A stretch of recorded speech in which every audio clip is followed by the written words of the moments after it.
네, 안녕하세요. 화엄경초요 2주차 3교시가 되겠습니다. 3교시는 여러분들이 가지고 있는 교과서 274쪽을 펴주시기 바랍니다. 274쪽입니다. 274쪽이면 이 부분입니다. 불교 역사에 인도, 중국 그리고 한국의 무수한 천재 학생들이 이 문제에 고심을 했어요. 그러니까 부처님께서 하신 말씀의 본뜻이 뭐냐 이거예요.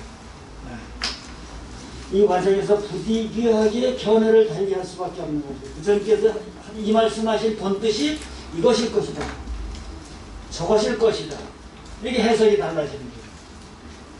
아니 요즘 같은 세상에 헌법에 쓰여 있는데도 불구하고 헌법에 쓰여 있는 의미가 무엇인지를 헌법학자들이 그때 얼마나 정신 바짝 차리고 만들었겠어요.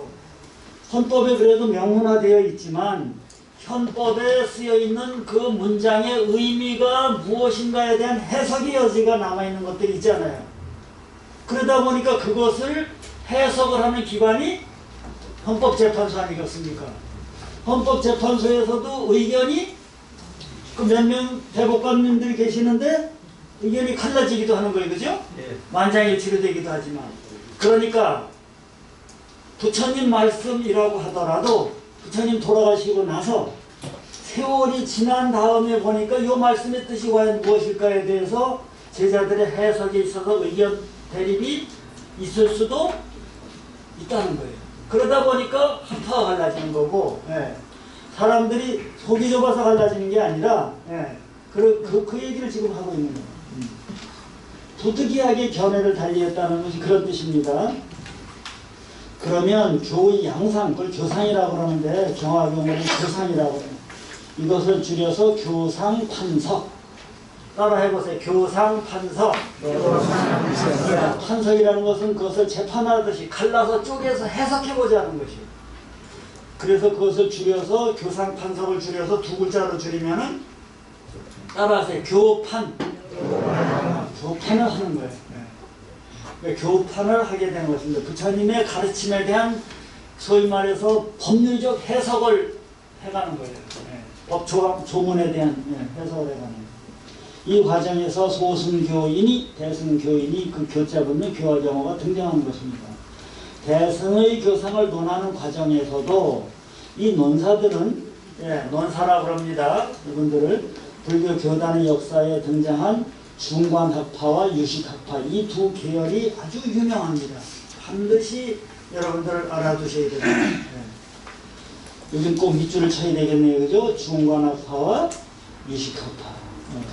이런 현실 공동체 교단과는 달리 단지 학문적으로 모여져서 있는 그 학파들이 있어요. 그것이 천태교학이니 화엄교학이니 학문적으로만 나눠져요.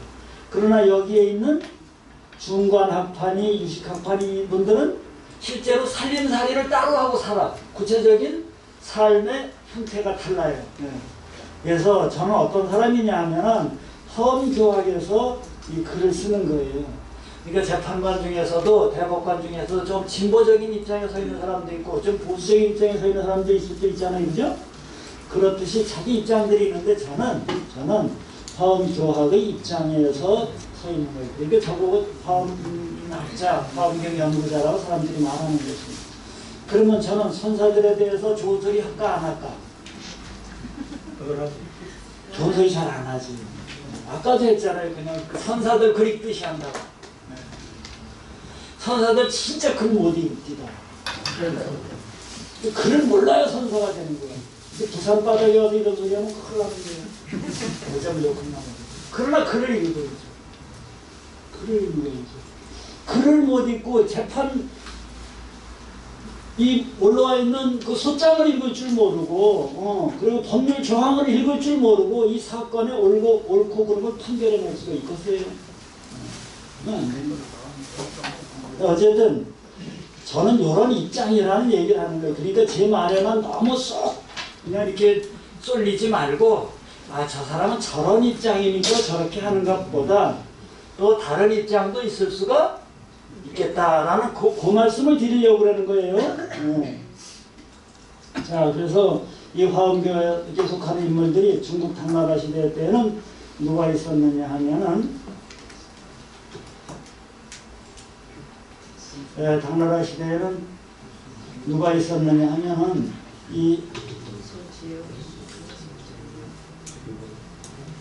이런 사람들이 있었습니다. 이게 송나라 때는 이런 인물들이 있었고, 인도에는 이런 인물들이 있었고, 이렇게 소위 말해서 학파의 계보가 있다라는 걸 여러분들에게 말씀드리는 겁니다. 자, 이들의 교학 체계를 조리 있게 정리하고 이렇게 한 사람이 누구냐면은 규공총밀이에요. 그래서 화엄종이라는 자기 종파 이름도 이분이 쓰게 된 것이에요. 그래서 이 부분은 여러분들이 꼭 알아두셔야 됩니다. 규공은 역사상의 중관학파와 중관학파의 교학을 뭐라고 불렀어요? 대승파상교. 유식학파의 교학을 뭐라고요? 대승법상교. 그리고 자신이 세운 화엄계통의 학파를 일성현성교라고 그러는 거예요. 그럼 이 글자를 잘 볼 것 같으면 대승파상교라는 것은 뭐냐면은 파상, 상은 모양다리예요, 그죠? 예, 모든 것에 영원성은 없고 모든 것은 관계 속에서 있는 것이다라고 주장하는 것이 파상교예요. 그러니까 얘네들은 무엇을 제일 중요시 여기냐면 연기법, 공사상, 무화사상, 이게 대승파상교의 특징이에요. 대승파상교의 가르침이 가장 많이 들어있는 종전이 뭘까요? 대승파상교, 상을 깨부숴. 금강경이지, 금강경. 예. 대승파상교의 아주 대표적인 경전을 들으라면은 금강경입니다. 예. 금강경에 보면은 여러 상을 깨부수는 내용들이 많이 나오고 있는 것, 그래도 여러분들 좀 기억하시죠? 그 다음에 대승파상교가 있고, 대승법상교라고 그래서 법상이에요. 법상은 유식계통의 경전이에요. 여러분 유식 강의되어서 들으셨죠? 소개를 좀 받으셨을 거예요. 우리 속에 잠재의식이 있다는 거라. 예, 저 우리 깊은 마음속 깊이 들어있는 잠재의식. 그래서 그 잠재의식을 감출장자, 참고장자를 써서 장식, 또는 제8 아리아식이라고 해서, 이것은 우리나라에는 잘 소개되어 있지 않아요. 신라 때는 매우 유행을 했었는데 고려를 거치면서 조선에 들어오면서부터는 법상교학을 하는 사람들은 거의 지금은 대가 끊어졌어요.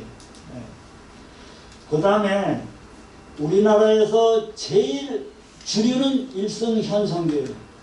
현성이나 우리 속에 본성이 있다는 것이에요. 그래서 이 현성교를 따라하세요. 성종. 그 다음에 이 대승파상교는 공을 주로 얘기하니까 공종. 대승법상교는 법상을 주로 얘기하니까 상종. 그러니까 아주 이렇게 해요. 성상공 시작. 성상공. 예, 성종, 상종, 공종. 이 대승은 3파예요. 대승은 3파예요. 우리나라 불교는 전부 다 성종입니다. 우리나라 불교는 전부 성종이에요. 공종불교로다가 여러분들이 알고 있는 나라가 어느 나라가 있을까요? 공을 막 얘기하는 티베트 불교. 티베트 불교. 네. 그 다음에 일본 불교는 공종, 상종, 성종이 공존해. 중국 불교도 주류는 성종이지만은 상종과 공종도 공존해요. 뿐만 아니라 중국 불교는 소위 남방 불교도 공존하고 있어요. 예. 소위 초기 니까야, 함종 그 초기 니까야, 그러니까 설일체 유부도 공존하고 있어요. 예. 근데 우리나라에는 성종이 유일하게 존재하고 있어요. 여러분들이 알고 있는 법성계 있죠? 예. 법성계의 성도 이 성종의 성인 거예요. 예. 법상월령 무이상. 그래서 이 성종은 다른 말로 화엄종이라고든지 합니다. 네. 자, 그렇게 해서 성상공, 삼종, 대승의 3종이 있다고 그랬죠? 지금 5종을 얘기하려고 그러는 거예요. 이제 앞으로 2개만 더 찾으면 되겠네요. 그죠? 첫 번째는 뭐냐면, 이제 두 번째 중에 네 번째, 성상공, 3종은 얘기했고, 대승에. 그 다음에 여기에다가 10선업을 지으면 천상에 태어나고, 그 반대로 악을 지으면은 사막도에 태어난다는 이야기들이 경전 속에 여기저기 이야기로 가르침으로 들어있어요. 그래서 그 가르침을 따라해보세요. 인천교. 네, 그걸 인천교라고 합니다. 왜 인천교라고 하느냐 하면은 좋은 일 많이 하면 천상에 태어나고 나쁜 짓 많이 하면 어디에 태어난다고요? 사막도에 태어나고 보통 하면은 인간에 태어난다는 것이네요. 그죠? 그래서 이것을 인천교라고 해요. 그러니까 성, 상, 공 이 세 개에다가 인천교 네 번째다가 다섯 번째 뭐를 넣느냐고요? 소승교를 지어서 이것이 오종의 가르침 체계를 확립하는데 이게 화엄종의 따라서 오종교판. 네, 화엄종에서는 이 오종교판을 가지고 이 오종교판의 틀을 가지고 경전을 분석을 합니다. 그 경전에 나오시는 말씀 중에서 요거는 소위 말해서 인천교에 관한 말씀이고 요거는 소승교에 관한 말씀이고 요거는 대선 법상교에 관한 말씀이고 대선 파상교고 일승 현성교들이 갈라서 보게 돼요. 그래서 어떤 문맥 속에서 말씀하셨는지를 이 다섯 개의 문맥 속에서 문맥을 설정하고 그 문맥 내에서 문장의 의미를 이해하려고 노력을 합니다. 그러니까 문맥을 나누지 않는 것보다는 문맥을 나누는 것이 좋다는 것이 큰 주류예요. 자, 이것이 누가 세웠냐면 청명스님이 세운 것이에요. 소승교, 대승수교, 대승종교, 동교, 원교 요것과 제자가 세운 여기 요런 것들을 합쳐서 그것에 대한 것은 5에 가서 또 좀 더 자세히 설명을 할게요. 지금은 어쨌든 교를 부처님이 하신 말씀이라고 해서 그것을 다 그대로 받아들이기에는 서로 모순되는 얘기가 많이 있거든요. 그러니까 이 모순되는 얘기를 우리는 쪼개서 봐야 된다. 그래서 이때는 인천교의 측면에서 말씀하시는 거니까 인천교의 측면에서 하신 말씀이기 때문에 옳은 말씀이고, 네. 그 다음에 소위 말해서 파상교의 측면에서 말씀하시기 때문에 그게 옳은 것이고. 자, 그럼 이제 이미 여러분들 이거에 습득이 되셨다면 제가 질문해 볼게요. 이 세상에 보석이 있잖아요. 보석을 이렇게 한 줌만 다이아몬드를 갖고 보시를 해더라도 공덕이 엄청 큰 공덕이 있지 않겠습니까? 그런데 이 하늘만큼 땅만큼 우주 천지에 가득 차게 칠보를 가득 담아서 보시를 하면 그 공덕이 있을까요? 없을까요? 아주 많습니다. 그런데 금강경에는 뭐라 그랬시오? 수보리와 의에 은하오. 사국에 보면 네, 사국에 외우는 것이 더 그럼 어쩌란 말이오? 그냥 사국에만 해요. 약인용료지 제껴나거나 그러면 뭐 절에 가갖고서 그냥 스님 약인용료지 색이 내 거냐 이렇게만 하고 뭐 시집은 안 돼? 그 뭐가 연애의 진실이냐 이거예요. 예, 이렇게 이야기할 수 있겠죠? 예, 너무 터없는 얘기하는 거 왜냐면 우리는 이런 속에 그냥 빠져서 평생을 살다 보니까 이게 맞는 것처럼만 그냥 듣는데 여러분들이 보기에도 그렇지 않을까요? 금강경을 이해할 때는 거기에서는 파상교, 사람이 가지고 있는 아상, 인상, 중생상, 수자상의 상을 깨기 위해서 하시는 말씀이지, 네. 보시함에 있어서 보시가 매우 중요하다는 것이에요. 근데 보시를 하는데 보시를 하는 티를 내지 않고 하는 티 없이 하는 것을 설명하느라고 금강경에서 그렇게 말씀하시는 거지. 진짜 8만대천 이 엄청난 칠보로 공양한 것이 사국에 외우는 것만 못하다. 예, 뭔 말인지 알겠죠? 예. 그러니까 교판을 해야지 된다는 거라. 교판을 해야지 된다는 거야. 여러분들 안 하려고 그냥 굳게 마음 먹고 있는데 제가 좀 합시다라고 자꾸만 손을 끌고 가는 것 같아서. 그러니까 딴 거는 몰라도 금강경 읽으실 때 이거는 우리들로 하여금 아인중생 수자상 전도된 생각, 에? 이것을 깨게 하려고 그렇게 하시는 말씀인 것이지 보시 자체를 부정하는 말씀이 아니다라고 읽어야지만이 그 근간형을 설하신 부처님의 본뜻을 우리가 제대로 파악하는 것이다. 이렇게는 말할 수 있거든요.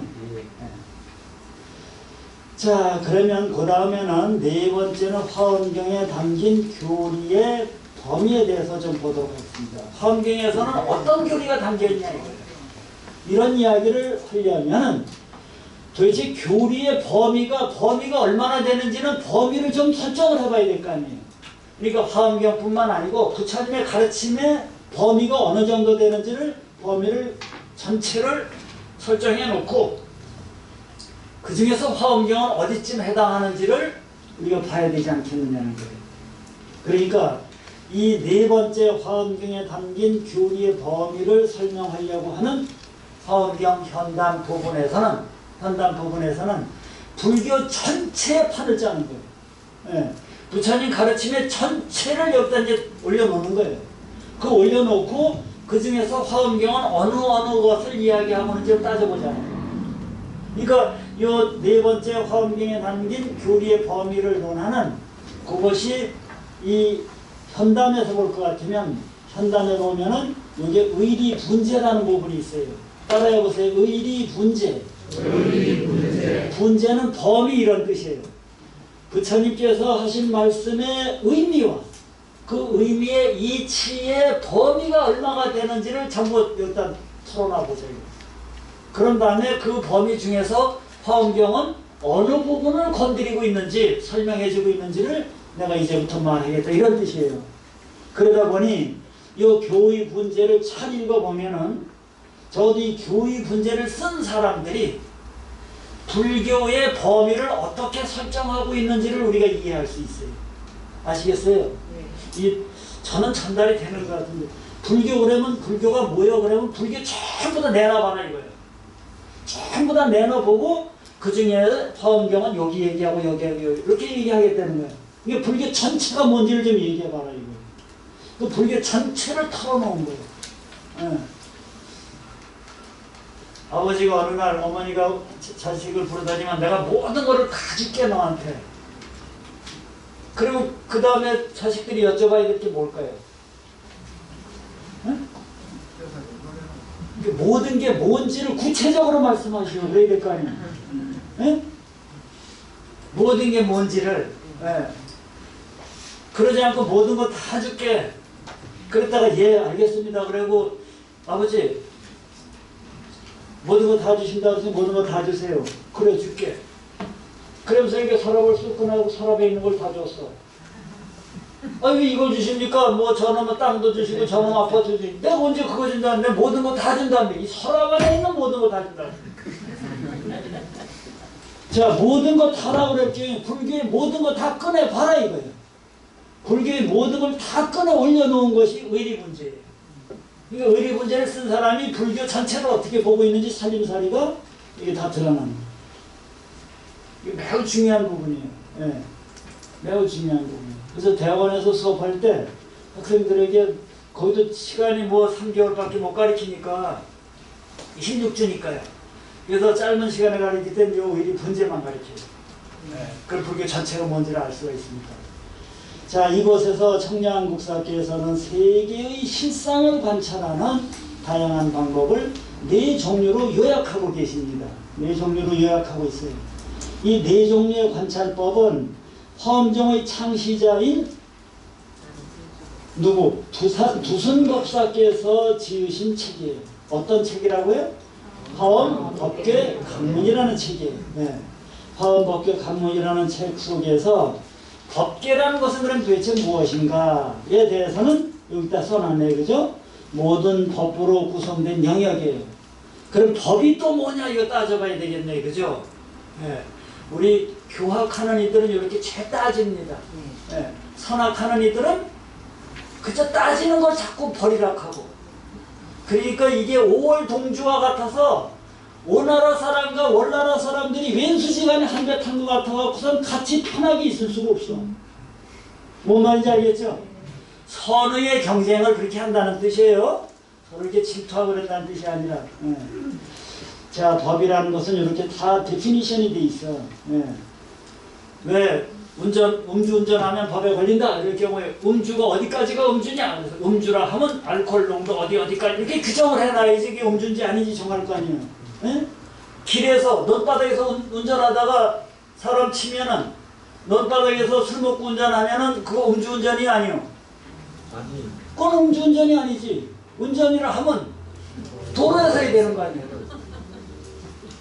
아파트 주차장에서 운전하면 거기 도로요 집안이 대지요. 대지이지만 도로로 준용하고 쓰고 있으니 아파트 주차장에서 사고 나면 그 도로 교통법 거시기에 관련이 거시기 된다고 그리 되는 거 아니에요? 네. 그러니까 이렇게 용어 하나하나를 정확하게 정의해 가는 것이 이 교학하는 사람들의 특징입니다. 네. 자, 이렇게 해서 법계 그러면 우리 앞에 주어져 있는 이 세상이야. 우리 앞에 주어져 있는 이 세상이에요. 근데 이 세상은 내가 설명한 세상이 아니에요. 내가 언어로 설명하거나 내가 만져보거나 내가 언어로 설명하지도 않고 내가 생각지도 않고 그냥 우리 앞에 주어져 있는 이거 그냥 아주 순수 원초적인 이거. 예. 이 네이처, 이 주어진 거. 이 주어진 거예요. 그런데 거기에 대해서 인간들이 그걸 갖고 뭐라, 요거는 나무네, 요거는 인간이네, 요거는 공기네, 요거는 물이네, 이렇게 인간들이 규정 짓죠. 규정 짓는다라는 말인지 이해할 수 있을까요? 예. 시간이 어디 있어, 시간이. 그냥 있는 건데, 이렇게 시간을 이렇게 시계를 재서 이렇게 하는 거 아니에요. 인간들이 다 무규정적이고, 이런 것에 대해서 인간들이 언어를 가지고 규정을 하고, 육신을 가지고 규정을 하고, 마음을 가지고 규정을 해요. 이렇게 언어와 신구의 상업으로 규정되어지기 이전에 우리 앞에 주어져 있는 이거. 이거라고 말을 붙일 수도 없는 거시기. 거시기라고 말 붙일 수도 없는 그거. 선사스님들은 그걸 깨닫다는 거예요. 그러니까 그분들 말씀이 참 맞는 소리요, 그것도. 예. 오래간만에 제가 선사스님들 또 이렇게. 그러니까, 예. 입장이 조금 다를 뿐이지, 입장이 다르다고 그래갖고 나쁘다고 그래서는 안 돼. 예. 평가되어지기 이전에 우리 앞에 주어있는 그게 있는 거 아니겠어요. 그것을 평가의 굴레를 씌우지 말고, 저는 세상의 색깔을 보는데 적색하고 녹색이 근접해 있으면 못 봐. 내가 못 본다고 없는 거예요? 아니잖아. 우리가 못 듣는 소리를 박쥐는 듣는디요. 우리가 보고 우리 인간이 알고 있는 그것만 세상에 존재하는 건 아니잖아요. 우리가 알고 있는 우리의 알을 덮어 씌워서 규정 짓기 이전에 우리 앞에 주어져 있는 그것을 화엄교학에서 법계라고 해요. 이 법계를 온전하게 보려면 어떻게 해야 될까? 온전하게 보려면, 제대로 보려면 화엄경에서는 선사들은 우리들의 마음 씀씀이를 다 내려놓고 사량 분별을 다 내려놓고 말도 다 내려놓고 일체를 내려놓고 내려놓아서 내려놓는다는 그 생각마저 그냥 탁 내려놓고선 무심하게 되면은 저것이 우리에게 쏙 들어와집니다. 이게 이제 선사스님들의 수행 방법인데, 이 교학에서는 그런 방법을 쓰지 않고 관점을 바꿔보라고 해요. 따라해보세요. 관점 바꾸기. 인간이 관점을 안 가질 수가 없대요. 인간이 관점을 안 가질 수가 없어요. 때문에 관점을 가질 수밖에 없는데, 지금 있는 관점을 다른 방식의 관점으로 좀 관점을 바꾸어서 그래요.